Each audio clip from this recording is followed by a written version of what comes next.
Today I'm going to read from this book. It's called Self-Made Men, Identity and Embodiment Among Transsexual Men. It's a very, very interesting book which came out, I think, in 2003 on the basis of PhD, which was concluded much earlier, but because of politics within the transgender community, its publication was held up for a few years. Henry has a very, very interesting way of looking at trans men, trans guys, because he believes that they've always already been men. So he actually does believe in an innate manness that trans guys have. And yet, he's using the tools of Foucault and genealogy to look at how society creates categories for trans men. So, you know, he's merging, he's adding some post-structural constructivism in with some biological determinism. And it's really very interesting. So I'm going to read from the conclusion. Identities in progress. Although they felt as if they had always already been men, trans men did not have transsexual identities from birth. This process of identity formation is called transsexual trajectory. These men demonstrated somewhat paradoxically that they had to become the men that they always already were. Most indicated that they had always been men. The life cycle story of adolescent betrayal is part of the way that they established their essential masculinity. Interesting. The transsexual trajectory describes how they became transsexuals and the men they already were. It's kind of a mind-twisting, becoming the man you already were. The transsexual trajectory involved finding the transsexual category, identifying with other transsexuals. Yeah, I remember that. Before finding it, owning it to some degree, and then identifying with the trans women around me. You know, maybe to some extent for me that never happened. Identifying with other transsexuals and other men, and disidentifying from women, especially lesbians.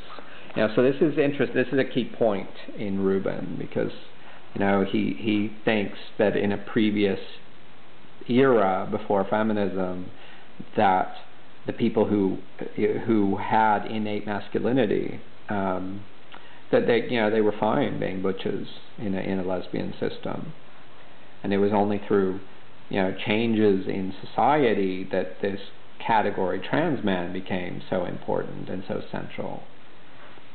Anyway, they begin a transsexual trajectory by looking for explanations for their feelings of discomfort with their bodies. That's an interesting one. It had nothing to do with me, so I never had discomfort with my body. I had discomfort with my social situation and with my relationships with women and with my total lack of fitting in with men.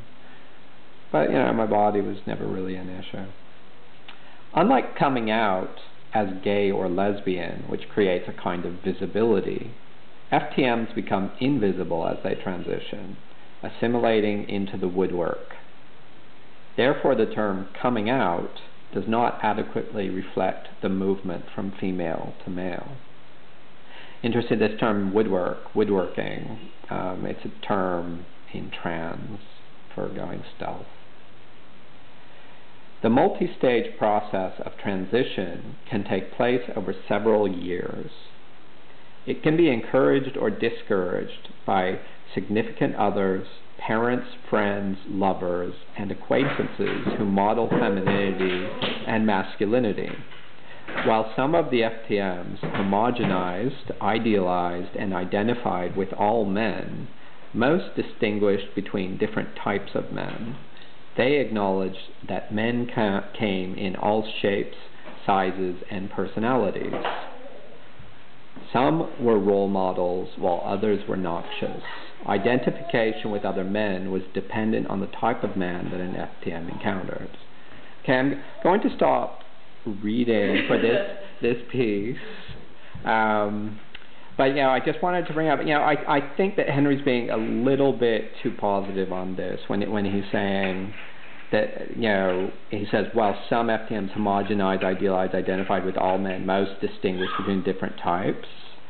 To one of the trans guys that I saw at the Queer Arts Festival, he brought up something that is very common among trans men, that he was a trans guy, a poet, and he had long dreadlocks.